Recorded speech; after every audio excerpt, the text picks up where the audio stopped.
welcome back to the Motion Raceworks YouTube channel. Today we're doing an install on brakes on the Nova behind us, but more importantly to you guys, we are doing an install and showing you how to install our 210 TBM front brake kit on a Billet TRZ spindle. So the nice thing is TRZ makes all of their spindles except the same exact brake kit, which is what we call our 001-210 brake kit.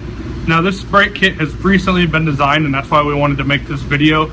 It used to be a kit that was designed around an older strut, and as all of these products have evolved, so too have the needs of this kit. So we went ahead and redesigned it, made it easier to use, more compatible with a broad variety of different brakes, and built in some cool features like the speed sensor. So I won't go through each individual part. This kit uses our F1 dual 1.75" piston, 2-piston front caliper. Why I put emphasis on the dual, a lot of brake calipers that look like this on the market are just one piston pushing against a solid other side. This one is a true dual opposing piston caliper. This caliper is built from forging so that it's stronger than your typical cast caliper, and is built right here at TBM Brakes. This features our in-house billet stainless steel piston. This thing is a tight tolerance piston that's designed to be stronger and be able to handle the duties that we're putting through on this brake kit. It also uses our lightweight hubs that we also machine in-house, which is loaded with Timken bearings. And recently we built in our speed sensor so that you no longer have to press on a hub ring. You can bolt it directly to. This is a new update on our hubs. You'll start seeing this out there on the market. Just one step removed from it, so it's a simple bolt this ring on, which will be compatible with the speed sensor pocket and our optional speed sensor, so that you'll have a true front wheel speed sensor that has a 20-point pickup. And it's as easy as bolting it up. Of course, if you have our old hubs, this press-on ring is still available, but this kit is designed to show you all of our newest and latest upgrades. Of course, this kit combines our Revolution rotor. This rotor is tried and true. It's made from a proprietary alloy. It's designed to handle extreme heat and still be usable and stay flat longer. So let's jump right into getting this all put together.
So this side we're actually going to put the sensor on. You'll see it has a threaded hole on one side and your connector here, and then your pickups here. These actually will shim using some shims that go behind this, so you'll have to put it all together to check the space in between the face of the sensor and this.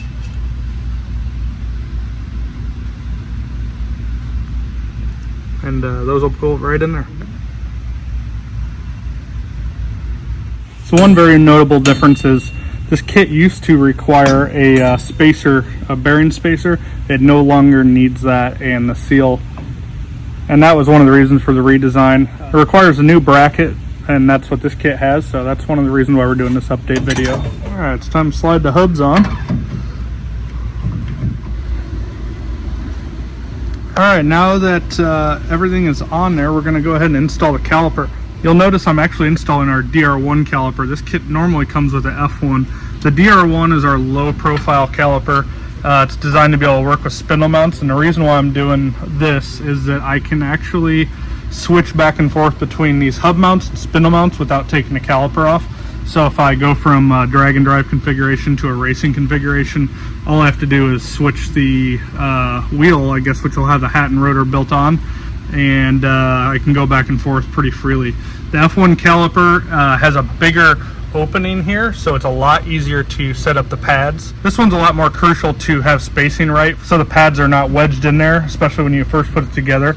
That'll allow you to have that no drag setup. So I'm actually going to put this on. If you want to do the same thing as this, you can of course give us a call and we can substitute in these DR1 calipers for instead of the F1 calipers. Otherwise, you're going to get the F1 calipers. From performance standpoint, there's no difference. They just have a little bit more clearance on the front side for the low profile spindle mounts. So you might be saying to yourself, maybe those 2-piston and those 10 3/4 inch rotors are not for me. Well, I think they're the best front drag racing brake kit on the market. There may be applications that are very heavy that might need a little bit more stopping power where it needs more front brake, like a 3,800 pound car that goes 170 mile an hour and whatever. There's a million different applications. We want to make sure we get you what you need for your car so that your brakes meet your expectations. This isn't a one size fits all. None of them are. We do have a 4-piston medium duty style kit, and as well as that, we're coming out with a vented rotor style street brake.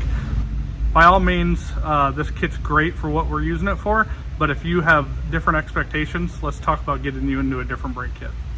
So if you think that you need to shim this, we supply these shim washers, and they go right here between the bracket and the caliper, and that allows you to dial this thing in perfectly. So don't throw those away. Those aren't regular washers. They're going to be used to get this thing centered. Another quick note, you want to make sure that your AN fittings at the bottom side of the caliper and your bleeders at the top, especially before you put fluid in it. You'll never get them bled correctly if you don't have the bleeder at the top. Don't make that mistake. One thing you guys will notice, there's a red cap on all of our calipers.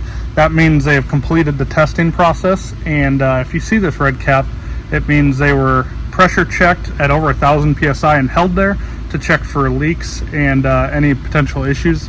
That way when you get them, you know they are performing as they should, and you don't have to worry about anything on the caliper leaking. If you have a leak, it's coming from one of your lines or fittings that you've put in there.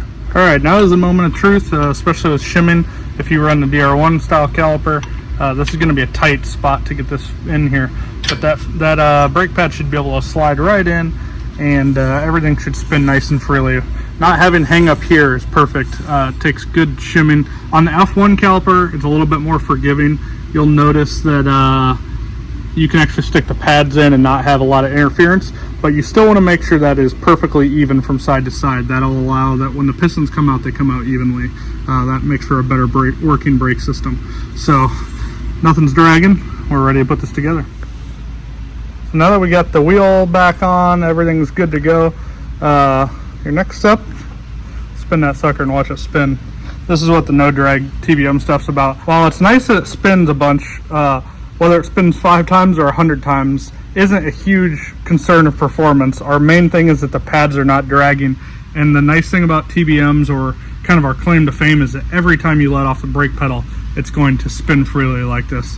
A lot of companies will use this as their advertisement, but after you use them for a weekend or two, they don't do that anymore. So we come back for an update video in a couple of years, it'll look just the same way, if not better, because the bearings will be ran in. Now of course you can run some super crazy bearing lube and stuff and really get things out there, and you can put ceramic bearings in them, but the standard Timken bearings I think are great. They're durable, easy to find and replace if you ever need to, and look at how they spin. So from here we're just going to stick our cotter pin in and screw our dust cap on, and we're good to go. Alright guys, so everything's installed. One thing you can't forget, and I've made many videos about this, is proper pedal ratio and master cylinder bore size. Having the correct operating pressure for your brakes, especially these 2-piston brakes, is critical to good braking performance. That's not just for TBM, that's for everybody. So give us a call if you have any questions on, number one, that pedal ratio, master cylinder size, and all that. We want your stuff to work as good as possible. And then also, if you want us to kind of help you understand which kit would work better for what you're trying to do with it, also give us a call. I'll put that number and link down below in the description, just so you have it. All right, guys, thanks for tuning in. Go to tbmbrakes.com and get your TBMs today.